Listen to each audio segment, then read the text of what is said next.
ஒருத்தர் நபர் இன்னார் அப்படிங்கிறத பற்றி மக்கள் தெரிஞ்சுக்கணுங்கிற அந்த அடிப்படையில் இருக்கு. யார் இந்த மோகன்? இப்போ அப்படியே கூட இருக்கிறாரு. அப்போ இவர் என்ன பண்றாரு, தன்னோட நண்பனோட சமாதியில சபதம் ஏத்துக்கிறாரு. இது ரெகுலரா எல்லா ரவுடிங்களும் பண்றதுதான், நம்ம படத்துல பார்த்துருப்போம், நிறைய படத்துலேயே பார்த்துருப்போம். அதே மாதிரி கூட இருந்தவங்க எல்லாருக்கும் அந்த ரிவெஞ்ச் இருக்கும்ல, ஒன்று அவனை போடுறேன் அப்படின்னு முடிவு பண்றாரு. வெட்டுற ஸ்டைலு, தனியாக போகிறது, வெட்டிட்டு, அதாவது நண்பனுக்காக கொலை, ஓடுறது கிடையாது, நான் தான் கொலை செய்தேன் அப்படின்றது தான் அவருடைய பேக்கப்லேயே இருக்கேன். நண்பனுக்காக நான் கொலை செய்வேன். அப்போ இவங்க ஆளுங்கெல்லாம் என்ன பண்ணுவாங்க, இவரோட ஆளுங்கன்னா இவர் கூட இருக்க விசுவாசிகள் சும்மா கொலை பண்ணிட்டு ஓடுறதெல்லாம் கிடையாது. கொலையை பண்ணிட்டு அதை துடிக்க வீடியோ எடுத்து பொறுமையாக நின்று வீடியோ எடுத்துட்டு பொறுமையாக நடந்து வர நபர்கள். மோகன்ராம் இப்படிலாம் இருக்கும்போது கேட்கும்போது நல்லா இருக்கும். ஆனால் மோகன்ராமோட வாழ்க்கையில் அவருடைய பக்கத்துல இருந்து பார்க்கும்போது தான் ரொம்ப இருண்ட பக்கமாக இருக்கும். அது இது வேண்டான்றது தான். நம்ம இதில் அவருடைய ஸ்டைல் என்னன்னா, என்னை ஜெயிலுக்கு யாரும் பார்க்க வராது, ஜெயிலில் எனக்கு எந்த சொகுசும் வேண்டாம். சாதாரண ஒரு எனக்கு யாராவது பிசிபியில் பணம் கட்டினாங்கன்னா நான் பிசிபி சாப்பாடு வாங்கி சாப்பிடுவேன். இல்லை அந்த ஜெயிலில் நார்மல் கைதிகளுக்கு என்ன கொடுக்குறதோ. இவ்வளோ பேருனே மோகன்ராம் ரியல் ரவுடி. யாரையும் பப்ளிக் டிஸ்டர்பன்ஸ் இல்லை. எந்த பப்ளிக்கிட்டையும் கடைக்காரங்கிட்ட போய் கட்டிங் கேட்டது கிடையாது. எந்த தொழிலதிபரையும் கடத்தி பணம் கேட்டது கிடையாது. எந்த ஒரு சினிமா பிரபலம் மிரட்டி பணம் கேட்டது கிடையாது. எந்த அரசியல்வாதிகிட்டையும் பெரிய தொடர்பு வச்சு அரசியல்வாதிகளுக்காக கொலைகள் பண்ணது கிடையாது. நண்பருக்காக, விசுவாசத்துக்காக. கவனிக்கத்தக்கதாக இருந்ததுன்னா, கோவை மாவட்டத்தில் நடந்த 2015 நடக்கக்கூடிய அதுதான் சொல்ல வரேன். 3 ட்ரிபிள் மோட்ரு கோவையில். அப்போது யாரான்னு பார்க்கும்போது ரிட்டன் ஆள் வந்துகிட்டே இருக்காங்க. ஃபஸ்ட்டு 4 பேர் 3 பேர் 4 பேர் 3 பேர்னா அப்படின்னு ஒரு 20 ரவுடிகள் வந்து அப்படியே அந்த கேஸில் இருக்காங்க. அப்போ இவங்களுக்கெல்லாம் யார் பின்புலம்னு பார்த்தா மோகன்ராம். அந்த சிறையில் இருந்த பசங்க சொல்லுவாங்க, இங்கே வா, உனக்கு பிடிக்கலன்னா அவனை பற்றி பேசினே இருக்காது, உனக்கு பிடிக்கலன்னா அவனை போய் அடி, அவனை பற்றி பின்னால் பேசாத, இதை சொல்லுவாராம். பிடிக்கிறவன் இந்த பெண்கள் சவகாசத்தில் போன கூடிய வச்சுக்கணும், தவிர்க்க முடியாத ஆளாக தான், என்னடா சரியில்லை நீ வேணாம் போ அப்படின்னு. இவர் சிறையிலிருந்து கொரோனா நிவாரண நிதி, முதல்வர் நிவாரண நிதிக்கு என் நினைவு சரியாக இருந்துச்சுன்னா 20,000 to 50,000 ஏதோ ஒரு தொகை, ஆனால் நிச்சயமாக 20,000 தொகை ஒரு சிறை கைதியான ஒரு இவர் வந்து முதல்வர் நிவாரண நிதி. அதுக்காக கட்ட பஞ்சாயத்து பண்ணணும், இந்த ரவுடியை போட்டால் நம்ம பேர் எடுக்கிறதுக்காக அந்த ரவுடியை போட்டணும் அப்படின்னு நினைக்கிறவங்களுக்கு மத்தியில் நண்பர்களுக்காக தன்னோட வாழ்க்கையை தொலைச்சிட்டார். வணக்கம் நேயர்களே, இன்றைய நமது சிறப்பு நேர்காணலில் பத்திரிகையாளர் திரு விமலேஸ்வரன் அவர்களை சந்தித்து ஒரு புதிய தகவல் குறித்து இன்றைய சிறப்பு நேர்காணலில் பேச இருக்கின்றோம். வணக்கம் சார். வணக்கம் சார். நட்புக்காக பலதையும் செய்வங்க அப்படின்னு நம்ம பார்த்துருக்கோம், கேள்விப்பட்டிருக்கோம். ஆனால் நட்புக்காக ஒருத்தர் ரவுடியாக மாறின அப்படிங்கிற ஒரு விஷயத்தை பற்றி இன்றைக்கி நம்ம பேச போகிறோம். அப்படி ஒருத்தர் தான் மோகன்ராம் அப்படின்னு நம்ம சமீபத்தில் பார்க்கணும். சமீபத்தில் இல்லை, தொடர்ச்சியாக பேசிகிட்டே வரோம். ஆனால் இது வந்து ஒரு ரவுடியை புனிதப்படுத்தக்கூடிய ஒரு செயலாகவோ ஒரு சம்பவமாகவோ விஷயமோ அப்படியே இல்லாமல் ஒருத்தர் நபர் இன்னார் அப்படிங்கிறத பற்றி மக்கள் தெரிஞ்சுக்கணுங்கிற அந்த அடிப்படையில் இதை கேட்கணும். யார் இந்த மோகன்ராம்? இன்னைக்கு தமிழ்நாட்டில் காவல்துறை தரப்பில் பிரபல, தமிழ்நாட்டில் இருக்கிற ஒரு பிரபல ரவுடி தான் மோகன்ராம். அதே காவல்துறை தரப்புலையும் இவர் வந்து ஒரு பணத்துக்காக ரவுடியாக வரல, கட்ட பஞ்சாயத்து பண்ணுறதுக்காக ரவுடியாக வரல, ஒரு ஸ்மக்லிங் பண்ணுறதுக்காக ரவுடியாக வரல, பொருளாதார நிலையில் தன்னிறைவு பெறணுன்றதுக்காக ரவுடியாக வரல. அதுவும் காவல்துறைக்கு தெரியும் நல்லா. யார் இந்த மோகன்ராம்? இவங்க அப்பா வந்து ஜெகதீசன்னு பேர், ஒரு அரசு பேருந்து ஓட்டுநர். அவங்க தந்தை அவர் வந்து ஓய்வு பெற்று சில காலம் வந்து இந்த பிரிண்டிங் ப்ரெஸ் அச்சகம் வச்சுருந்ததாகவும் ஒரு தகவல் இருக்குது. இவருக்கு ஒரு சகோதரி ஒருத்தங்க இருக்காங்க, அவங்க வந்து மருத்துவராக இருக்காங்க, அவங்க வந்து வெளிநாட்டில் இருக்காங்க. பட் ஃபேமிலி பேக்கப்னு பார்த்தீங்கன்னா திண்டுக்கல் மாவட்டம் தான், அவங்க சொந்த பூர்வீகமே திண்டுக்கல் மாவட்டம் தான். பட் இவங்க ஒரு தலைமுறையாக திண்டுக்கல்லே இருக்கிறாங்க. ம்ஹ்ம். திண்டுக்கல்லையே வந்து நாகல்புதூர் அப்படின்னுவாங்க, நாகல் நகர்ன்னுவாங்க. அது சிட்டிக்கு பக்கத்திலேயே இருக்குது. நாகல் நகர்ன்னு பார்க்கும்போது உங்களுக்கு ரயில்வே ஸ்டேஷன் அந்த ஜங்ஷன் அங்கே நியர்பை தான் அவங்க வீடு இருக்குது. இவர் வந்து அவங்க அக்கா படித்து நல்லா வீட்லேயும் இவரை படிக்க வைக்கணுன்ற அவர் தந்தைக்கும் ஒரு எண்ணம் இருக்குது. அவங்க தந்தையும் ஒரு ஜென்டில் மேனு, அவர் வந்து ஒரு பேச்சில் ரொம்ப தெளிவாக இருக்கவர் தான். அந்த ஊரை பொறுத்தளவுக்கு அவருக்கு ஒரு நல்ல பேர் அவங்க தந்தைக்கு. அஹ் மகன் படிக்கணும் அப்படின்ற ஒரு எண்ணம். ஆனால் +2 படிக்கிறாரு. அதுக்கப்புறம் டிப்ளமா போயிடுறாரு. டிப்ளமா போயிட்டு டிப்ளமாவோட அப்படியே விட்டுறாரு. அதுக்கப்புறம் மேல் படிப்பு செய்யல, வேலைக்கும் போகல, அப்படியே இருக்கிறாரு. ஒரு 97, 96 காலகட்டத்தில் அப்படி கணக்கு பண்ணி பார்த்தீங்கன்னா மோகன்ராமுக்கு இப்போது வயசு வந்து 48, 49 வயசு இருக்கும். ம். அந்த கணக்கு பண்ணி அப்படி பார்த்தா இவர் என்ன பண்ணுறாரு, மோகன்ராம் வந்து அவருடைய நெருங்கிய நண்பர் ஒருத்தர் இருக்கார், நாகராஜன் சொல்லிட்டு. இந்த நாகராஜன் கூட இவர் ஒரு ஒரு அதாவது நம்ம இப்போ ஒரு பிரபல நாளிதழில் ஒரு கவர் ஸ்டோரியில் கூட பாஷான்னு போட்டிருந்தாங்க. அந்த மாதிரி பார்த்தீங்கன்னா அந்த பாஷா படத்தில் வர ஒரு நட்பு மாதிரி தான். அவ்வளோ பெட்டு 2 பேரும். அவ்வளோ பெட்டு அவர். அந்த நாகராஜனோட சகோதரர், அவருக்கு 2 சகோதரர் இருக்காங்க. அதில் ஒரு சகோதரர் யாருன்னா, அப்போதே அதாவது 90, 98 காலகட்டங்கள்லேயே தமிழ்நாட்டில் இருக்க ஒரு பிரபல ரவுடி தான் திண்டுக்கல் பாண்டி என்ற சூப்பு கடை பாண்டி. ம். அவருடைய சொந்த தம்பி தான் அந்த நாகராஜன். இந்த இவருக்கு இப்போ அவர் கூட நட்பு கிடைக்குது. நாகராஜன் கூட நட்பு கிடைக்குது. அப்போது அவர் கூடயே தான் இருந்துட்டு இருக்காரு. திண்டுக்கல்ல ஒரு பப்ளிக் பிளேஸு, அதாவது அங்கே வந்து ஒரு கடையிலேருந்து அப்படியே போயிட்டே இருக்காங்க. அவர் நாகராஜனுக்கு வந்து ஸ்மோக் பண்ணுற ஹேபிட் இருக்குது. இவருக்கு மோகன்ராமுக்கு வந்து அன்றிலிருந்து இன்று வரையும் எந்த ஒரு கெட்ட பழக்கமும் இல்லை. அதாவது பீடி சிகரெட் பழக்கம், மது போதை பழக்கம், இது போன்ற எந்த ஒரு பழக்கமே இல்லை. டீ குடிக்கிற பழக்கமே இல்லைன்றாங்க. ம்ஹ்ம். அவர் அப்படியே பேசிகிட்டே இருக்கும்போது, தனியாக போயிட்டு அப்படியே ஸ்மோக் பண்ணிகிட்டே இருக்கும்போது, திடீர்னு அந்த பகுதியில் இருக்கவங்க, திண்டுக்கல்ல வந்து லோக்கல் ரவுடியாக அப்போ வளர்ந்துக்கிட்டு இருக்கவங்க, கரடிமணி, சிசர்மணி, அப்புறம் இன்னும் 2, 3 பேர், ஆனந்த் சம்திங் ஏதோ பேருங்கள்லாம் இருக்காங்க. இவங்க 2 பேரும் வந்து பயங்கர மோட்டிவில் இருக்காங்க. ஏன்னு கேட்டால் நாகராஜனோட அண்ணன் வந்து திண்டுக்கல் பாண்டியன் வந்து ஒரு பிரபல ரவுடியாக வந்துட்டு இருக்காரு, பிரபல ரவுடியா. அப்போ அவங்க தம்பியோட செயல்பாடு அங்கே இருக்கும்ல கொஞ்சம். அப்போது அவங்க வந்து என்ன பண்ணுறாங்க, உடனடியாக நாகராஜனை வந்து 98 காலகட்டத்தில் அப்போ திண்டுக்கல் பாண்டியனோட சகோதரர் நாகராஜனை வந்து அவங்க வந்து குறி வைக்கிறாங்க. அந்த கரடிமணி, சிசர்மணின்றவங்க குறி வைக்கிறாங்க. குறி வச்சுட்டு அவரை அட்டன் பண்ணிவிட்டு அவரை வெட்டுறாங்க. வெட்டும்போது கூட அந்த இவர் என்ன பண்ணுறாரு, நண்பர் வந்து தடுக்க முயற்சி பண்ணாங்க. இவர் உள்ளே பூந்துடுறாரு. தன்னை வாங்கிக்கிறார். நம்ம படத்தில் தான் பார்த்துருக்கோம். அதை உள்ள ஒரு நண்பனுக்காக வெட்டுறதுன்றது மாதிரி. அப்போ இவர் மேலே கை, கால், இடுப்பு, வயிறெல்லாம் இவரை வெட்டிடுறாங்க. அப்புறம் இவர் வெட்டு காயத்தோடு அவரை தூக்கி ஹாஸ்பிட்டலில் ஆட்டோவில் போட்டுக்கிட்டு ஹாஸ்பிட்டல் போகிறாங்க. இறந்துடுறாரு.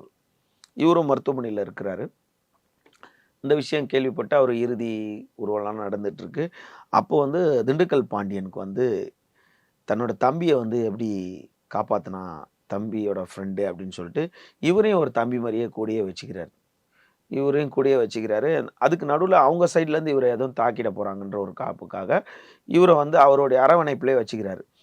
அப்போது மோகன்ராமோட செயல்பாடுகள் எல்லாமே, திண்டுக்கல் பாண்டி வந்து பணத்துக்காக சில விஷயங்கள் பண்ணுவார், இதெல்லாம் பண்ணாரோ, மோகன்ராம் வந்து ஒரு கேரக்டர், தனி மனித ஒழுக்கம்னு பார்க்கும்போது தனி மனித ஒழுக்கமும் ஒரு பணத்துக்கு ஆசைப்படாத ஒரு நபராகவும் இருக்கிறார். ஏன்டா ஃபேமிலி வந்து ஒன்றும் இல்லாத ஃபேமிலி இல்லை. ஆல்ரெடி விவசாயம், அப்பா அரசு ஊழியர், அக்கா மருத்துவராக ஆயிட்டாங்க அப்படின்னும் போது அந்த பேக்கப் ஒன்று இருக்கும். அப்பயே மருத்துவர் படிக்கிறாங்கன்னா அப்போ அவங்க பின்புலம் என்னவா இருக்கும், விவசாயனாலும் அந்த அவங்களோட அந்த ஃபேமிலி ரிலேஷன்ஷிப் எல்லாமே டிமாண்ட் இருக்கக்கூடிய ஒரு சூழல் இல்லை கிடையாது.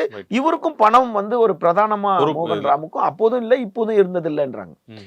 இப்போ அப்படியே கூட இருக்கிறாரு. அப்போ இவர் என்ன பண்றாரு, தன்னோட நண்பனோட சமாதியில சபதம் ஏற்றுக்கிறார். இது ரெகுலராக எல்லா ரவுடிங்களும் பண்ணுறது தான். நம்ம படத்துலேயே பார்த்துருப்போம், நிறைய படத்துலேயே பார்த்துருப்போம். அதே மாதிரி கூட இருந்தவங்க எல்லாருக்கும் அந்த ரிவெஞ்ச் இருக்கும்ல, ஒன்று அவனை போடுறேன் அப்படின்னு முடிவு பண்ணுறாரு. இதுக்கு நடுவில் யார் அந்த கரடிமணி, சிசர்மணி இவங்கள அப்போது அதாவது திண்டுக்கல் பாண்டியன்கிட்டயே சொல்லுவாராம், அவனை விட்டுற மாட்டான், இருப்பா பார்த்துக்கலாம், அதுக்கெல்லாம் ஒரு நேரம் வரும் பார்த்துக்கலாம், இல்லைனா நான் பிளாட்ஃபார்மில் போயாவது படுத்திருந்தாலும் அவனுங்களை போட்டு வந்துடுவேன், அவனுங்களை நான் விடமாட்டேன் அப்படின்றாரு. அதே மாதிரி பட்டுன்னு இவரை சார்ந்தவங்கள கரெக்டாக பிளான் பண்ணி இவர் ஸ்டைல் ஒன் மேன் ஆர்மி தான். இவர் மோகன்ராமை பொறுத்தளவுக்கு முதல் திண்டுக்கல்ல நடக்கிற 3-4 கொலைகளுமே 3 கொலைகள் அப்படின்றாங்க. இவர் மேல 40 வழக்கும் இருக்குது. 40க்கும் மேற்பட்ட வழக்குகள் இருந்தாலும் போதுமான ஆதாரங்கள் எல்லாமே எந்த வழக்குமே நிக்கல. 2வது வந்து ஒரு 3-4 கொலை வழக்குல இவர் இருக்கிறாரு அப்படின்றது தான் காவல்துறையோட தரப்புலையும் இருக்கு. இவங்க இதுலயும் என்ன பண்றாரு, இங்கே பாண்டியன் கூடயே இருப்பாரு. பாண்டியன் இங்கே இருப்பாரு, அதாவது அடையாறில் இருப்பார், எங்கே வேணா இருப்பார், எந்த ஊரில் வேணாலும் பாண்டியன் இருப்பார். இப்போ அவர் கூட சில காலம் இருக்கார். 98லேருந்து ஒரு 2005 2006 காலகட்டம் வரைக்கும் இருக்கார். இந்த காலகட்டத்தில் ஒருவர் தலையாக அங்கே விழுந்துக்கிட்டே இருக்கு. அப்போது இவர் இங்கே வந்தோடனே போலீஸே ஃபோன் பண்ணுவாங்க திண்டுக்கல்லேருந்து. ஏய் மோகன்ராம், இது உன் ஸ்டைல் தானே, நீ தான் பண்ணியிருக்க. அந்த ஸ்டைலை பார்த்தம்போதே இவர் தான். ஏன்னு கேட்டால் மோகன்ராம் வந்து எப்படின்னா, ஒரு புறம் கத்தியும் ஒரு புறம் துப்பாக்கியும். அவர் ஆரம்பத்துலேருந்தே அந்த ரவுடிஸ்க்கு உங்களுக்கு தெரியும், அந்த காய் கட்டுறதுன்னு சொல்லிட்டு நாட்டு வெடி குண்டை டைட்டாக கட்டி வச்சு அது இது 3மே கையில் இருக்கும் அவர்கிட்ட. 3மே இருக்கும் அவர் கையில் வச்சிருக்கக்கூடிய. ஒரு பக்கம் வந்து துப்பாக்கி, இன்னொரு பக்கம் கத்தி, இன்னொரு பக்கம் குண்டு. இது 3மே ஒரு கட்டத்தில் வச்சிருக்கவர். என்ன பண்ணுறது, இந்த ஸ்டைலில் போயிட்டு வெட்டுற ஸ்டைலு, தனியாக போகிறது, வெட்டிட்டு, அதாவது நண்பனுக்காக கொலை, ஓடுறது கிடையாது, நான் தான் கொலை செய்தேன் அப்படின்றது தான் அவருடைய பேக்கப்லேயே இருக்கேன். நண்பனுக்காக நான் கொலை செய்தேன். அப்போ இவங்க ஆளுங்கெல்லாம் என்ன பண்ணுவாங்க, இவரோட ஆளுங்கன்னா இவர் கூட இருக்க விசுவாசிகள் சும்மா கொலை பண்ணிட்டு ஓடுறதெல்லாம் கிடையாது. கொலையை பண்ணிட்டு அதை துடிக்க வீடியோ எடுத்து பொறுமையாக நின்று வீடியோ எடுத்துட்டு பொறுமையாக நடந்து வர நபர்கள் தான். இல்லை, இது இவங்க பேட்டர்ன் ஆஃப் ஸ்டைல். ஓகே, இதை ஏன் நான் இப்படி அணித்தரமாக சொல்கிறேன்னா, 2015 கோயம்புத்தூரில் எப்படா சிறையிலேருந்து அவன் வெளியே வருவான், அவன் வெளியே வந்தோன்னு அவனை போடலான்ட்டு அங்கேயே ஒரு வீடு எடுத்து தங்கியிருக்காங்க. இப்போ இந்த 2007 2000 காலகட்டத்திலேருந்து இப்போ 2015 ஃபர்ஸ்ட் கொலை நடக்க போகுது. இல்லை கிடையாது, அதுக்கு முன்னாடியே நான் ஒரு பேட்டர்ன் ஆஃப் ஸ்டைலை சொல்கிறேன். ஓகே, இந்த கொலையெல்லாம் பண்ணிட்டு இருக்காரு, சிறைக்கு போகிறாரு வர்றாரு. இதில் மோகன்ராம் நினச்சா திண்டுக்கல்ல வந்து ஒரு கட்ட பஞ்சாயத்து பண்ணியிருக்கலாம்,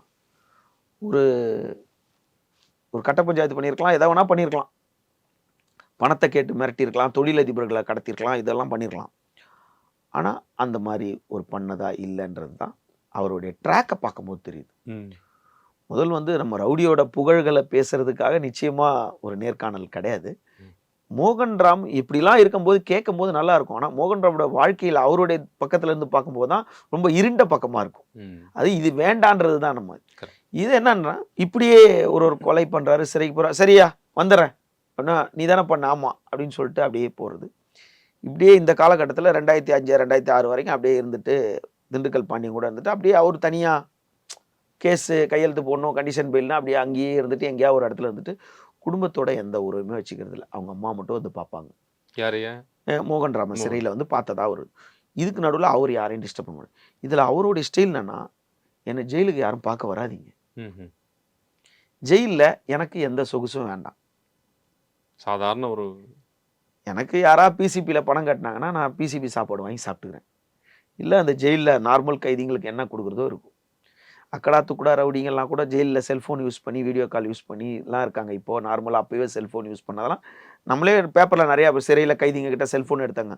அப்போ மோகன்ராம் மேலே இது வரைக்கும் அந்த ட்ராக்கெல்லாம் பார்த்தீங்கன்னா, அவர் மோகன்ராம் மற்ற கைதியெல்லாம் செல்ஃபோன் வச்சுருக்காங்கன்னா மோகன்ராம் அந்த செல்ஃபோன் வச்சு பயன்படுத்துது. அந்த சிறையில் அந்த சொகுசு, அவர் தேவைன்னா யாருன்னா வக்கீல் வந்தாங்கன்னா அவர்கிட்ட சொல்லு இவர்கிட்ட சொல்லு. ஆனால் அப்பத்துலேருந்து இந்த ஊர் சிறை, அந்த ஊர் சிறை, அந்த ஊர் சிறை, இந்த ஊர் சிறைன்னு கொண்டு போகும்போது நார்மலாகவே தமிழகத்தில் இருக்க பல ரவுடிகளோட தொடர்புகள் கிடைக்கும். ஆனால் மோகன்ராம் வந்து எந்த ரவுடி கூடயும் நட்பு வச்சுக்க மாட்டார், எந்த ரவுடி கூட அதனால பகையும் இல்லை அவருக்கு. இதுதான் அவர் பேட்டர்ன். பார்த்தீங்கன்னா எந்த பிரபல ரவுடிங்க கூடயும் மோகன்ராமுக்கு பகை கிடையாது. ஏன்னா இப்போ நம்ம சிறையில் இருந்தவங்க கிட்டேயோட ஸ்டேட்மெண்ட்டு நம்ம சிறையிலேயே அவரை சில நேரங்களில் நம்ம கூர்ந்து கவனிச்சிருக்கோம். சிறையில் இருக்கவங்க வரவங்க கிட்ட அவர் ஆக்டிவிட்டிஸ் எங்கே, எப்போ கோர்ட்டுக்கு வராரு, எப்போ போகிறாரு, அவர் கோர்ட்டுக்கு வரும்போது யாரெல்லாம் போய் அவரை பார்க்குறாங்க. சிறையில் அவர் யார் போய் மனு பார்க்குறாங்கன்னா சிறையில் யாருமே போக மாட்டாங்க. அவர் யாரையும் வர வேண்டான்ருவார். என்னை பார்க்கறனா நான் இத்தனை தேதி கோர்ட்டுக்கு வரேன், வந்தோன்னா அங்கே பார்த்து சொல்லுங்க அப்படின்னு. சிறையில் இருந்துச்சு இப்படி போகும்போது அவர் எந்திரிச்சு போறாரு, அந்த பிளாக்லேருந்து போறாருனாவே பல ரவுடிகள்லாம் இருப்பாங்க. அண்ணே வணக்கண்ணேன்னு பேச வந்தா கூட இப்படியே போகிற கேட்டகரி தான். அவங்கக்கிட்ட சிறைக்கு போகும்போதே இன்னார்கிட்ட பேசலாம், இன்னார் கூட தான் நம்ம தொடர்பு இருக்கணும் அப்படின்னு அவங்கள மட்டும் கூட வச்சு அவங்க கூட மட்டும் அவங்களுக்கு தேவை. இப்படி பழக்கப்பட்டவங்க ஏராளமான பேர் பெரும்பாலான காலம் சிறையிலே இருந்திருக்காரு. அப்போ ஏராளமான தொடர்பு. அவர் வழக்கறிஞர் வர்றான், தீபாவளி வருது, நான் உள்ளே இருக்கிறேன், நம்ம பசங்கள் எல்லாருக்கும் ட்ரெஸ் வாங்கி கொடுத்துருங்க அப்படின்னா, அந்த வழக்கறிஞர் தமிழ்நாட்டில் எந்தெந்த பசங்க இவருக்கு தெரிஞ்ச பசங்க வெளியே இருக்கான், எந்தெந்த பசங்க எந்தெந்த ஊரில் ஜெயிலில் இருக்கான், ஜெயிலில் இருந்தாலும் சிறை உடை போயிடும், வெளியே இருந்தாலும் இதை வந்து அவர் தொடர்ந்து பண்ணிக்கிட்டு வர்றாரு தீபாவளி பொங்கல் காலங்களில். அதனால நீங்கள் ஏராளமான பேர் மோகன்ராம் அப்படின்னு எவ்வளோ பேருந்தே மோகன்ராம் ரியல் ரவுடி.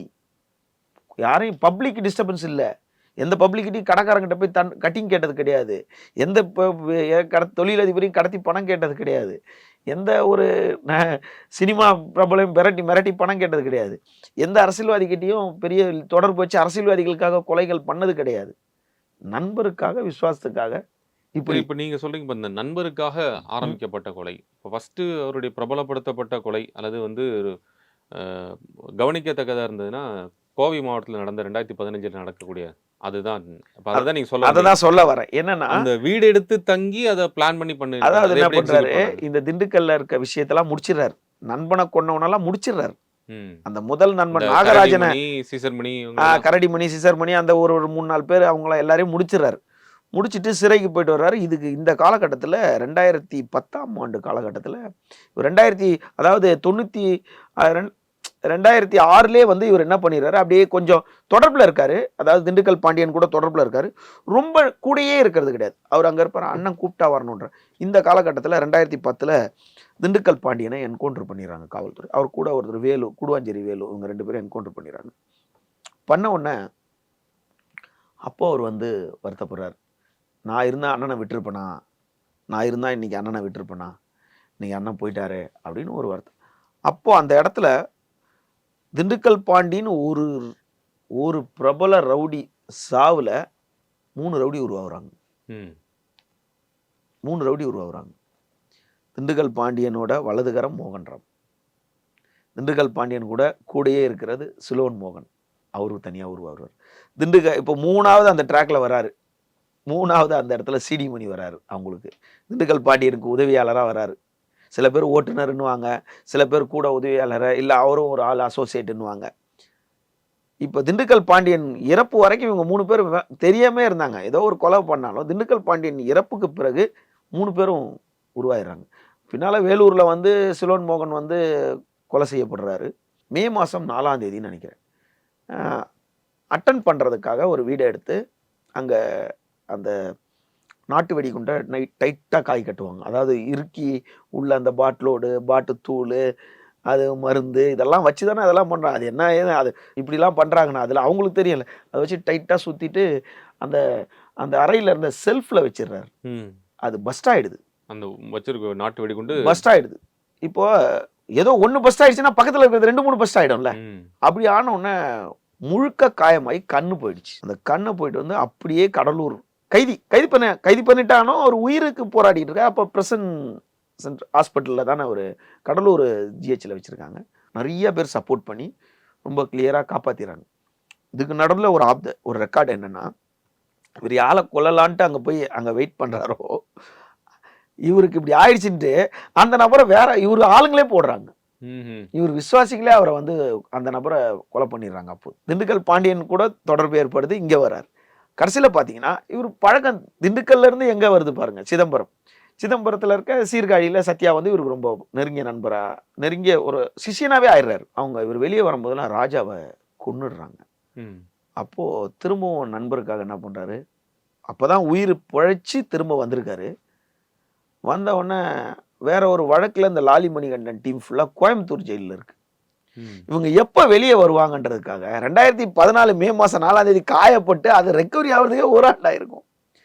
அது ரெக்கவரி ஆகி அந்த பெயிலில் வெளியே வந்து ஹாஸ்பிட்டலிட்டி எல்லாம் வெளியே வந்து திரும்பவும் ஸ்கெட்ச் போடுறாரு அந்த லாலி மணிகண்டனுக்கு. அதுதான் கோயம்புத்தூர் இன்சிடென்ட். கோயம்புத்தூர் அங்கே வந்து வெயிட் பண்ணுறாரு. கோயம்புத்தூரில் சிந்தாமணி புதூர் ஜங்ஷன், அதாவது சிந்தாமணி புதூர் 4 ரோடு வந்து கனெக்ட் ஆகும் அந்த இடத்துல. 4 ரோடு உள்ளேருந்து 3 ரோடு, பெரிய வந்து ரோடு வந்து கனெக்ட் ஆகும். அந்த இடத்துல அவன் வந்து ஒரு 3 காரில் ஜெயிலேருந்து எப்போ வருவான்னு பார்த்துட்டு இருக்காரு. ஜெயிலேருந்து வெளியே வரணும்னு கரெக்டாக செட்டிங் போடுறாரு. கரெக்டாக ஸ்கெட்டிங் போட்டு 3 காரில் போகிறான். இவர் 2 காரில் 10 பசங்களை அனுப்புகிறாரு. 10 பசங்களை அனுப்பி அந்த வண்டியை நிப்பாடுறதுக்கு என்ன பண்ணுறாரு, டக்குன்னு டிரைவரை வந்து சுட்டுந்தான் செத்துருப்பான், அவன் கையில் மட்டும் சுட சொல்கிறார். அவன் எந்த பழியும் இல்லை, வண்டியை நிப்பாட்டி அவனும் ஃபாஸ்ட்டாக போகிறாங்க. டிரைவரை கொண்டுடாதீங்க, டிரைவரை கையில் மட்டும் சுடுங்க, அவன் வண்டியை நின்றுவான், டிரைவரை கொண்டுடாதீங்கன்றாரு. அப்போ நம்ம டார்கெட் இவன் தான் அப்படின்றாரு. உடனே பார்க்கும்போது என்ன பண்ணுறான், லாலி மணிகண்டனா அவங்க தம்பின்னு சொல்லிட்டு கூட இருக்கவர்னு போட்டு, லாலி மணிகண்டனா அவங்க அக்கா பையனையும் போட்டுறாங்க. போட்டு இன்னொருத்தரையும் 3 பேர், அது சம்திங் யாரோ மகாதேவன், தியாகராஜன் அப்படின்னு ஒரு 3 பேர். அந்த டைமு அந்த 2015 ஆகஸ்ட் 28 நடந்த சம்பவம் அது. 2014 மே 4ஆம் தேதி இவர் வந்து பிளாஸ்ட் ஆகுறாரு, காயமாகறாரு. 2015 ஆகஸ்ட் 28ஆம் தேதி இந்த சம்பவம் நடக்குது. அப்போது திடீர்னு பெரிய 3 ட்ரிபிள் மர்டரு கோயவையில். அப்போது யாரான்னு பார்க்கும்போது ரிட்டன் ஆள் வந்துக்கிட்டே இருக்காங்க. ஃபஸ்ட்டு 4 பேர் 3 பேர் 4 பேர் 3 பேர்னா அப்படின்னு ஒரு 20 ரவுடிகள் வந்து அப்படியே அந்த கேஸில் இருக்காங்க. அப்போ இவங்களுக்கெல்லாம் யார் பின்புலம்னு பார்த்தா மோகன்ராம் அப்படின்னு சொல்லிட்டு இவர் தான். இதுக்கு நடுவில் இவர் சிறையில் இருக்கும்போதே 120 பிலாம் போட்டிருக்காங்க அவர் மேலே. வெளில இருந்துக்கிட்டே அதாவது போடணும் அப்படின்னு முடிவு பண்ணிட்டா எங்கே இருந்தாலும் போட்டுருவாங்க. மோகன்ராம் அது எல்லா ரவுடிக்கிட்டையும் பசங்க இருப்பானுங்க பணத்துக்காக. எல்லா ரவுடிக்கிட்ட இருக்க எல்லா பசங்களுமே பணத்துக்காக இருக்க மாட்டான். ஒரு ரவுடி கிட்ட 10 அசோசியேட் இருக்கான்னா அதில் அந்த ரவுடி பணத்துக்காக இருக்கான், பணம் ஆசைப்படுறான்னா அவனுக்கு கீழே இருக்க அந்த 8 பேரும் பணத்துக்கு ஆசை. 10 பேரில் ஒருத்தன் பணத்துக்கு ஆசைப்படாதவனா இருப்பான். அவன் மோகன்ராம் ஆளா இருப்பான். ஓகே, அவன் விசுவாசியாக இருப்பான். இதில் எல்லா ரவுடிங்களுக்குள்ளே இப்போ கூட ஒரு கொலை நடந்துச்சுன்னா அந்த கொலையில் இந்த ரவுடிக்கு இந்த மோட்டிவ் இருக்குது, இவர் வந்திருக்கலாம். அவர் மோகன்ராமுக்கு இந்த ரவுடிங்களுக்குள்ள மோட்டிவே இல்லை. ஏன்னு கேட்டால் நான் தான் தொழில் பண்ணி பஞ்சாயத்து பண்ணி பணம் சம்பாதிக்கிறதுக்கு நான் வரல. அப்போது மோகன்ராம் ட்ராக்குன்றது ஒரு தனி ட்ராக் ஆகிடுது. அப்போது இந்த கேஸில் மோகன்ராமை அப்போ அந்த டைமில் ஷூட்டிங் ஆர்டர்லாம் கொடுக்குறாங்க. அப்போ பெரிய பெரிய ஆளுங்கள்லாம் மோகன்ராமுக்கு சாதாரண ஆள் கிடையாது. உண்மையான ஆளுங்களுக்கு நிறைய பேர் கொஞ்சம் நேர்மையாக இருக்கவனுக்கு அதில் அவன் கொலையே பண்ணாலும் நான் ரவுடியை நியாயப்படுத்தலை. அவருக்குன்னு ஒரு விசுவாசியான ஆளுகள், வழக்கறிஞர்கள் எல்லாம் பணம் கொடுக்கலன்னா கூட அவருக்காக வந்து செயல்படுறதுக்கு ஆட்கள் இருக்காங்க. இந்த காலகட்டத்தில் அப்ஸ்கான்லேயே இருக்கார் ரொம்ப நாளாக. அப்படியே அப்ஸ்காண்ட் ஆகி பாம்பே போயிடுறாரு. அப்போ காவல்துறை வட்டாரத்தில் என்ன சொல்லுது, பாம்பேயில் பிடிச்சாங்க அப்படின்னு சொல்லுது. சில வழக்கறிஞர் தரப்பில் என்ன சொல்லுவாங்கன்னு கேட்டால், இல்லைங்க அவர் அடையார்லேயே பிடிச்சிட்டாங்க, அவர் பாம்பேலாம் போயிட்டு வந்திருக்காரு, அப்படியே போயிருக்காங்க, அடையாரில் பிடிச்சிட்டாங்க. ஆனால் காவல்துறை வட்டாரத்தில் சொல்கிறது தானே நம்ம சொல்ல முடியும். அவர் வந்து பிடிச்சி ஒரு ஆள் கடத்தல் வழக்கில் சென்னையில் அவருக்கு வேற சென்னையில் அவர் மேலே வழக்கே கிடையாது. திண்டுக்கல், கோவை தான். சென்னையில் பெரிய வழக்குகள் எதுவும் கிடையாது. ஏன் வழக்குகள் கிடையாதுன்னா சென்னையில் பெரிய கோர்ட்டுக்கெலாம் அவர் எதுவும் எடுத்துகிட்டு வந்த இந்த கேஸுக்காக எடுத்துகிட்டு வந்த மாதிரி ஒரு ஆள் கடத்தல் வழக்கில் 2019 அவரை சிறைக்கு அனுப்பிடுறாங்க. அப்போ சிறையிலே இருக்கிறாரு. சிறையிலே இருந்துட்டு அப்படியே உள்ளே இருந்துக்கிட்டு வேற அந்த சம்பவம், கோயம்புத்தூர் சம்பவம் பெரிய சம்பவம். இப்போ கணக்கு பண்ணி பார்த்தீங்கன்னா அங்கே திருச்சி அந்த கொலை அவர் செய்தாரோ இல்லையோ அவர் தான் ஒரு காரணகர்த்தமாக இருப்பார் திண்டுக்கல்ல. அதுக்கப்புறம் இந்த ட்ரிபிள் மர்டர் அவர் வெளிப்படி ஸ்டேட்மெண்ட் கொடுத்தார், என் நண்பரை கொண்டுட்டாங்க, நான் கொண்டுட்டேன். அவர் மேலே இருக்க குற்றச்சாட்டு அதுதான். நீதிமன்றத்தை வந்து அவர் மேலே வழக்கு இருக்கா இல்லையான்னு நம்ம சொல்ல, காவல்துறை சொல்கிறத தான் நம்ம சொல்கிறோம் தவிர அது அவர் நாளைக்கு அந்த வழக்குலேருந்து விடுதலையாக கூட ஆயிடலாம். நம்ம அந்த விஷயத்தில் நம்மளுக்கு இல்லை. ஆனால் வழக்கறிஞர்னு பார்க்கும்போது சாதாரண வழக்கறிஞர்லாம் மோகன்ராம் கிடையாது. இவர் கேஸ் ஆஜராஜவங்க சிறப்பான ஒரு பெரிய பெரிய வழக்கறிஞர் தான் அவருக்கு ஆஜராவாங்க. பிரபல வழக்கறிஞர்லாம் ஆஜராவாங்க. டி நகர்லையும் இருப்பாங்க, பாரிஸ்லையும் இருப்பாங்க, எல்லா இடத்துலையும் இருப்பாங்க. பெரிய பெரிய வழக்கறிஞர்லாம் இருப்பாங்க. அவருக்காக மோகன்ராமுக்காக போய் ஆஜராகக்கூடியவங்க. அப்போது இதில் ஒரு சிறப்பு நீங்கள் பேசுனதுலேயே இடையில ஒரு விஷயம் என்னென்னா, இப்போ இந்த 2015 நடக்கக்கூடிய கோயம்புத்தூர் நடக்கக்கூடிய 3 கொலையில் மோகன்ராம் தான் அவர் தனி ஒரு ஸ்டைல் தான் பண்ணுவார்னு சொன்னீங்க. ஆனால் 10 பேர் அதில் இன்வால்வ் ஆயிருக்குன்னா அதில் இவர் இன்வால்வ் ஆனாரா இல்லையா? டைரக்டாக இன்வால்வ் ஆனாரா இல்லையா? இல்லை, இவர் தான் அது எல்லாத்துக்கும் ஸ்கெட்ச் போட்டு. ஏன்னு கேட்டால் அந்த டைம் பாயில்ட் ஆயிடுறாருல உடம்பு ஃபுல்லாக அவர். அதுவும் இல்லாமல் வேற ஊர், கோயம்புத்தூர் வேற ஊர். அதுக்குள்ளே நீங்கள் 98 ஃபர்ஸ்ட் கொலை பண்ணுறவர் 2015 இவ்வளோ பெரிய ரவுடியாக மாறுறாருன்னா 98 to 2008 ம். அதுக்கப்புறம் நீங்க பாத்தீங்கன்னா ஒரு 17 வருஷம் கரெக்டா, இந்த 17 வருஷம் ஃபீல்டுல நிக்கிறாரு. ம். 2010ல திண்டுக்கல் பாண்டியன் இறந்துடுறாரு. அப்படி கணக்கு பண்ணா கூட 15 வருஷம் ஆயிடுச்சு. இந்த 15 வருஷத்துல எவ்வளவு கான்டாக்ட் வந்திருக்கும்?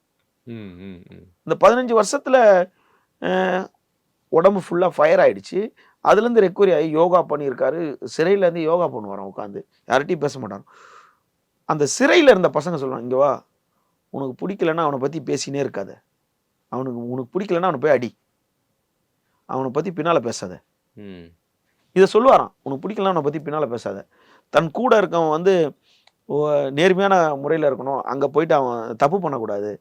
ரெண்டாவது குடிக்கிறவனுங்களை கூடயே வச்சுக்க மாட்டாராம். குடிக்கிறவன் அந்த பெண்கள் சவகாசத்தில் இருக்கணும் கூடயே வச்சுக்க மாட்டாராம். தவிர்க்க முடியாத ஆளாக தான், என்னடா சரியில்லை நீ வேணாம் போ அப்படின்றவாராம்.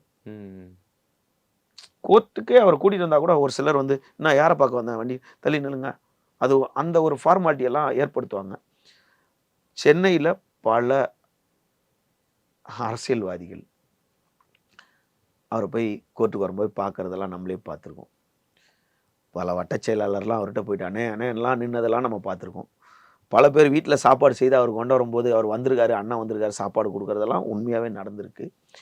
இதெல்லாம் உதாரணம் என்னென்னா, இதெல்லாம் பொய் சொல்கிறோமா இல்லையான்றது நம்மளுக்கு நேரடியாக தெரியும். கடந்த ஒரு 4 மாதங்களுக்கு முன்னாடி 5வது மாதம் 3ஆம் தேதி அவரோட தந்தை ஜெகதீசன் இறந்துடுறாரு. முதுமையின் காரணமாக இறந்துடுறாரு. அவர் தந்தை ஜெகதீசன் உடல்நிலை ஏதோ பாதிப்பு, நல்லா இருக்கவர் தான், இறந்துட்டார். அப்போது 3ஆம் தேதி இறக்குறாரு. 3ஆம் தேதி நைட்டு அங்கே இருக்கிறாரு. அந்த திண்டுக்கல் நாகல் நகர் ஃபுல் க்ரௌடு. சென்னையிலேருந்து டிராஃபிக் ஜாம் ஆகிற அளவுக்கு க்ரௌடு. அந்த நாகல் நகர் பார்த்தீங்கன்னா திண்டுக்கல் பாலம் ஒன்று இருக்கும், அந்த மார்க்கெட் பாலம் ஒன்று இருக்கும், அந்த பாலத்து மேலெல்லாம் க்ரௌடு நிற்கிற அளவுக்கு ஆயிடுச்சு. அப்போது அந்த இறுதி காரியம் தந்தைக்கு பண்ணுறாரு. 4ஆம் தேதி அங்கே அடக்கம் பண்ணுறாங்க. எந்தெந்த ஊர்ல இருந்தெல்லாம் ஆளுங்க வந்திருக்காங்க. எவ்வளோ பெரிய வழக்கறிஞர், ஒரு முன்னாள் எம்எல்ஏ, ஒரு சின்ன கட்சி தலைவர், ஒரு நடிகருமான ஒரு பலர் வந்து அதில் கலந்துக்கிட்டு இருந்தாங்க. ஏன்டா இவங்கெல்லாம் அங்கே வர்றதுக்கு நோக்கம் என்ன? அவங்களுக்குலாம் அவர் கொலை செய்யலை. இதில் சில விஷயம் என்னென்னா, அந்த அவரை என்ன பண்ணுவாங்க அந்த பின்னால் இருக்கவங்க, அந்த வீவர்ஸ் பார்வையாளர்கள் என்னன்னா, அவருக்கு வந்து ஒரு சாதிய முத்திரை குத்துறாங்க. ஆனா அதுதான் இல்லை தான் கேட்க வந்தேன். ஆக்சுவலாக என்னன்னா, பெரும்பாலும் என்னன்னா இந்த சாதி ரீதியான அடிப்படையில் அல்லது அது சார்ந்து இருக்கக்கூடிய விஷயங்கள், இப்போ நம்ம நெல்லையில் பல விஷயங்கள் பார்த்தோம், பல இடங்கள் நம்மளே கூட பேசணும். அது அதனால அந்த மோட்டிவ்ல இருக்கு. அதுக்கு மாறுபட்டவர் தான். இவங்க தான் கிளப்பி விடுவாங்க, அண்ணன் இன்னாரு மன்னாரு அப்படின்லாம் சொல்லுவாங்க. டேய், நான் சாதாரண மனுஷன் அப்படின்றது தான் அவர் பாலிசி. ஏன்னா இன்னைக்கு இருக்க பிரபல ரவுடிலாம் பார்த்தீங்கன்னா, தன்னோட வழக்கறிஞர் தன்னோட சமூகமாக இருக்கணும்னு அடுத்த 10 பேர் தான், ராஜதந்திரம்ல, டேய் இவன் வந்து வேலைக்கு ஆகாதவன், இவன் வேற ஆள், நம்மளை பண்ணி விட்டுருவான், நம்ம ஆளுங்க அப்படின்னு ஒரு நினைப்பு உள்ளுக்குள்ளே இருக்கும். இதெல்லாம் ஒரு கிடையவே கிடையாது. ஏன்னு கேட்டால் அவர் நம்புறது எல்லாருமே அவர் கம்யூனிட்டி ஆளே கிடையாது. அப்போ அவருக்காக வாதாடக்கூடிய வழக்கறிஞர்கள் யாரும் அவர் கம்யூனிட்டிலாம் கிடையாது. எல்லாம் நட்பு தான் அவருக்கு பொறுத்தளவுக்கு அந்த சமூகமே கிடையாது. அவர் அந்த சமூகத்தை சிந்தனையாளர் கிடையாது. அவரை பார்க்குறவங்க அண்ணன் எங்க அமுகம் அப்படின்னு, அவர் அப்படிலாம் கிடையாது. அப்படி அவர் சுற்றி இருக்கவங்கெல்லாம் அப்படி கிடையாது. நம்ம இப்போ ஆய்வு செய்த வரைக்கும் அப்படி கிடையாது. அவரும் சமூகத்தி சிந்தனையே அவர் கிடையாது. இதில் ஒரு விஷயம் என்னன்னா, கூடுதல் முக்கியமான தகவல், 2019 அவர் கைது பண்ணிடுறாங்க, உள்ளே இருக்கிறாரு. இந்த ஆட்சி மாறுது, இந்த 2021 இந்த ஆட்சி மாறுது. இந்த ஆட்சி மாறும்போது என்ன ஒரு நெருக்கடியில் வந்துச்சுன்னு நம்மளுக்கு தெரியும். கொரோனா காலகட்டங்களில் தானே அந்த தேர்தல் நடந்து புதிய முதல்வர் வராரு. அப்போது இந்த ஆட்சி மாறினா இவர் சிறையிலேருந்து கொரோனா நிவாரண நிதி, முதல்வர் நிவாரண நிதிக்கு என் நினைவு சரியாக இருந்துச்சுன்னா 20,000 to 50,000 ஏதோ ஒரு தொகை, ஆனால் நிச்சயமாக 20,000 தொகை ஒரு சிறை கைதியான இவர் வந்து முதல்வர் நிவாரண நிதி கொடுக்குறாரு. அது சிறையிலேருந்து கொடுக்குறாரு. 20,000மோ ஏதோ ஒரு தொகை, 20,000 கம்பல்சரின்னு நினைக்கிறேன், நினைவு சரி, 20,000 அனுப்புகிறாரு. முதல்வர் வந்து சிறையிலேருந்து கைதி அனுப்புகிறார். அப்போ செய்தித்தாளில் வந்தது நான் ஆணித்தனமாக படிச்சுன்னு பார்த்ததுனால தான் சொல்கிறேன். ஏண்டா இப்படி ஒரு நபர் தானே தவிர, அப்படியே வெளியே வர்றாரு. இப்போ 3 மாதத்துக்கு முன்னாடி அவர் தந்தைக்கு காரியம் நடக்கும்போது காவல்துறைகள்லாம் இருக்காங்க. ஏன் இதை நம்ம சொல்கிறோம் அப்படின்னா, பிரபல ரவுடி, இந்த டாப் 10 ரவுடின்றாங்க. பணத்துக்காக கட்ட பஞ்சாயத்து பண்ணணும், இந்த ரவுடியை போட்டால் நம்ம பேர் எடுக்கிறதுக்காக அந்த ரவுடியை போட்டுறணும் அப்படின்னு நினைக்கிறவங்களுக்கு மத்தியில் நண்பர்களுக்காக தன்னோட வாழ்க்கையை தொலைச்சிட்டார். என்னதான் மோகன் ராம் ரவுடியா இருந்தாலும் இதுதான் கிளைமேக்ஸ். அவருடைய இருண்ட பக்கம் வந்து தன்னுடைய வாழ்க்கையை தொலைச்சிட்டார்ல, நிம்மதியா தூங்க முடியாது, அங்க போக முடியாது. இன்னைக்கு 1000 பேர் விசுவாசியா இருக்கலாம். இப்போ பார்த்தீங்கன்னா லேட்டஸ்டான ஃபோட்டோஸ்லாம் பார்த்தா முடியெல்லாம் ஒன்றும் இல்லை. முன்னாடி ஃபஸ்ட்டு இந்த கண் இதாக தான் இருந்துச்சு. இப்போ அந்த முடியெல்லாம் ஃபுல்லாக போயிட்டு ஒரு சாமியார் மாதிரி ஒரு தாடி வச்சுட்டு இப்படிலாம் இந்த மாதிரி நான் ஒரு படங்கள்லாம் பார்த்தீங்களா, முடியெல்லாம் இல்லை. கண் பார்வை ரொம்ப இதாக ரொம்ப ஸ்மார்ட்டாக இருந்தாலும் ஒரு எந்த ஒரு தன்னை அலங்காரம் படுத்திக்கிறதோ உடைகள் மாற்றி இது பண்ணிக்கணும் அப்படின்னு ஒரு கேஷுவலான நபர் தான். தமிழ்நாட்டில் ஒரு பிரபல ரவுடி, கூப்பிட்டா வந்துடக்கூடிய ரவுடி, பப்ளிக்கு பெரிய இது கிடையாது, சமூக ரீதியான செயல்பாடுகளையும் இறங்க மாட்டார். மற்றவன் அப்படி பார்ப்பான், அந்த ஆள் அப்படி பண்ண மாட்டாருன்னு வச்சுங்க. அதுதான் அவருடைய கான்செப்ட். அதனால நிறைய பேர் அவருக்கு ஆதரவு தராங்க. இல்லை, ஆனால் இப்போ என்னதான் இருந்தாலும் ஒரு ரவுடி அப்படிங்கிற ஒரு பின்புலம் அவருக்கு வருகின்ற போது பல கேஸ் இருக்குன்னு நீங்கள் சொன்னீங்க. பட் நம்ம இந்த பார்க்கின்ற போது அவ்வளவு கேஸ் அவர் மேலே இப்போ பழைய அந்த கொலை கேஸில் மட்டும்தான் அவர் இப்பயும் சிறையில் இருக்கிறதாக நமக்கு இல்லை, இப்போ வெளியே இருக்காருன்னு தான் கேள்விப்பட்டேன். நான் வெளியே தான் இருக்கிறார் மாதிரி கேள்விப்பட்டேன் நான். ஓகே, இப்போ அவர் சிறையில் இல்லை, இப்போ வெளியே தான் இருக்காருன்னு நினைக்கிறேன். ஏன்டா கடந்த 5வது மாதம் தன்னோட தந்தைக்கு வந்து அவர் வந்து இறுதி மரியாதை காரியங்கள்லாம் செய்யும்போது அவர் அங்கே தான் இருந்தார். அவர் மேலே இப்போ பேசிக்காக வழக்கு இருந்தானே அவங்க வழக்கறிஞர் பார்த்துக்கிறாங்களா. அதனால் நீங்கள் எதனா லேட்டஸ்ட்டாக எதனா அட்டன் பண்ணிங்கன்னா தானே அவரை ஏதாவது ஒரு அட்டன் பண்ணால் தானே ஏதாவது ஒரு பிரச்சனை வந்தால் தானே அவர் காவல்துறை கூப்பிடுவாங்க. அவர் வந்து தனியாக அவரை கண்காணிச்சிட்டு இருக்காங்க. 40 வழக்கு இருக்குன்னு சொன்னீங்க. ஆனால் இப்போ அவர் வந்து முதல்ல போட்ட அந்த கேஸ் அதில் தான் அவர் சிறையில். அதாவது சார், வழக்குகள் வந்து இப்போது சென்னையில் இப்போ பல அரசியல் கட்சியில் போய் சேர்ந்தாங்க. எல்லாரும் பேரும் 200 வழக்கு 300 வழக்கெல்லாம் இருந்துச்சு. கேட்டால் அவங்களே என்ன சொன்னாங்க, பாதிக்கு மேற்பட்ட வழக்கு குறைச்சிட்டோம், இப்போ எங்கள் மேலே 50 தான் இருக்குது, 60 தான் இருக்குன்றாங்க. காவல்துறையும் பொய் வழக்கும் பிரிக்க முடியாது. ஆனால் இந்த மாதிரி நபர்கிட்டலாம் வந்து நீங்கள் வந்து தேவையில்லாமல் ஒரு வழக்கை போட்டோன்னா ஒரு வழக்கறிஞர் கேட்பாங்க, ஏன் கேட்குறீங்க மற்றவங்க மாதிரில. அதனால காவல்துறை இந்த வழக்கில் சம்மந்தப்பட்டால் அந்த சம்மந்தம் போடுவாங்க. இல்லை உள்ளேருந்து சதி தினம் 120B போட்டிருப்பாங்க. இந்த மாதிரி பலர் செய்யும் போதெல்லாம் அதில் அவங்க பேரை கொண்டு வந்திருப்பாங்க. ஆனால் இதெல்லாம் நீதிமன்றத்தில் வழக்கு நடந்துகிட்டு இருக்கும். ஒரு சில வழக்கு அவரே ஒத்துக்கிட்டார், என் நண்பருக்காக நான் பண்ணதுன்னா ஒத்துக்கிட்டதுலாம் அவர் காவல்துறை வரலாறு இருக்கு. அதனால வழக்கு ஒரு பக்கம் நடந்துகிட்டு இருக்கும், நீதிமன்றத்தில் ஆஜராகிட்டே தான் இருப்பார். பட் தலைமறைவாக இருக்கிறாருன்றதெல்லாம் கிடையாது. தலைமறைவு இல்லை அப்படின்ற வார்த்தை எதுவும் இல்லை. ஆனால் இப்போ சிறையில் தான் இருக்கிறதாகவும் அவர் வந்து இந்த கேஸ்லேருந்து இன்னும் அக்யூட் ஆகி வெளியே வரல, அந்த இன்னும் அவர்களுக்கு தீர்ப்பு கொடுக்கப்படலை, இன்னும் அவர் மேலே பல வழக்குகள் இருக்குது அப்படின்னு சொல்ல. வழக்கு நடந்துக்கிட்டு இருக்கும்னா வழக்கு நடந்துக்கிட்டு இருக்கும், பெயில் வாங்கி வெளியே வருவாங்க, ஷூரிட்டி கொடுத்து வெளியே வருவாங்க, வெளியே வந்து கண்டிஷன் பெயிலில் கொடுவாங்க. இந்த மாதிரி ஒரு பெரிய கேட்டகரி ரவுடியை வந்து காவல்துறை கண்காணிச்சுட்டே தான் இருக்கும். அவங்களால ஏதாவது பிரச்சனைகள் இருக்கும்போது தான் அவங்கள இது பண்ணுவாங்களே தவிர, அந்த வழக்குக்கு அவங்க நீதிமன்றம் நடந்துக்கிட்டே இருக்கும். அவங்க எங்கேயும் தப்பிச்சு ஓட முடியாது. எல்லாம் ஹைகோர்ட் ஆர்டரில் வெளியே பெயிலில் வந்திருப்பாங்க. சில பெரிய வழக்கெல்லாம் சுப்ரீம் கோர்ட் பெயிலில் கூட அவங்க எங்கேயும் ஓட முடியாது. அவங்களுக்கு எத்தனை பேர் ஷூரிட்டி கொடுத்துருப்பாங்க. ஒரு சின்ன கைதி ஒரு செயின் ஸ்நாச்சிங் கேஸில் உள்ளே போயிட்டு வெளியே வரணும் கூட 2 ஆதார் கார்டு ஒரு ரேஷன் கார்டு கொடுத்தா தான் வெளியே வர முடியும். அவன் எங்கன்னா ஓடனானா அந்த 2 ஆதார் கார்டு இருக்கணும், தூக்கிட்டு வந்துடுவாங்க. அப்போ இவ்வளோ பெரிய வழக்கில் வந்து அவருக்கு எத்தனை பேர் ஷூரிட்டி நின்றுருப்பாங்க. அவர் எப்படி ஓட முடியும்? நேராக வந்து நிற்கணும். இல்லை, ஒரு பெரிய ரவுடி நண்பர்களுக்காக தன்னோட இதாக பேர் எடுத்தாலும், ஆனால் அந்த பண விஷயத்துக்கு அவர் போல, அது ஒன்று. அது காவல்துறையிலே நிறைய பேர் சொல்லுவாங்க, அவன் பணம் வாங்க மாட்டான், பணத்துக்காக கொலை பண்ண மாட்டான், கூலிப்படை தலைவன் கிடையாது, ரியல் ரவுடி ஒன்று. 2வது ஸ்மக்லிங் பண்ண மாட்டான், அந்த மற்ற விவகாரங்களுக்கு எதுவும் போக மாட்டான், கட்ட பஞ்சாயத்து அதுக்கெல்லாம் போக மாட்டான். அவன் எங்கேயோ இருப்பான், இருக்கிறதே தெரியாது அவன் தான் அப்படின்னு நம்ப. ஆனாலும் இந்த மாதிரி ஒரு சிலர் மட்டும்தான் இருந்ததா வரலாறு இருக்குது. அதில் மோகன் ராம் ஒரு ஆள் இருக்கிறாரு. என்னதான் இருந்தாலும் அவர் வந்து தன்னுடைய வாழ்க்கையை தொலைச்சி தாய் தந்தைகளுக்கு மன உளைச்சல் எடுத்து வந்து தன்னோட மனைவிக்கு மன உளைச்சல் ஏற்படுத்தி இருக்கனால. ஆனால் இன்னைக்கு பலர் வந்து மோகன் ராம் வந்து ஒரு அவங்க வந்து அதை அவர் வாழ்க்கையை உதாரணமாக எடுத்துட்டு அந்த மாதிரி ஆகாமல் இருக்கணுன்றது தான் நம்மளோட நேர்காணல் மூலிமா நம்ம சொல்றது. ஆனால் இப்போ என்ன இருந்தாலும் ஒரு இது போன்று இருக்கக்கூடிய செயல்களில் ஈடுபடக்கூடாது அப்படின்னு நீங்கள் இது மூலிமா சொல்ல. நிச்சயமா. அதாவது ஒரு கேங்ஸ்டரை ஊக்குவிக்கிறதுக்காக இந்த நேர்காணலே கிடையாது. இதை பார்த்து 1% பேர் வேணாண்டா இந்த வாழ்க்கை நம்மளுக்கு அப்படின்றது தான்.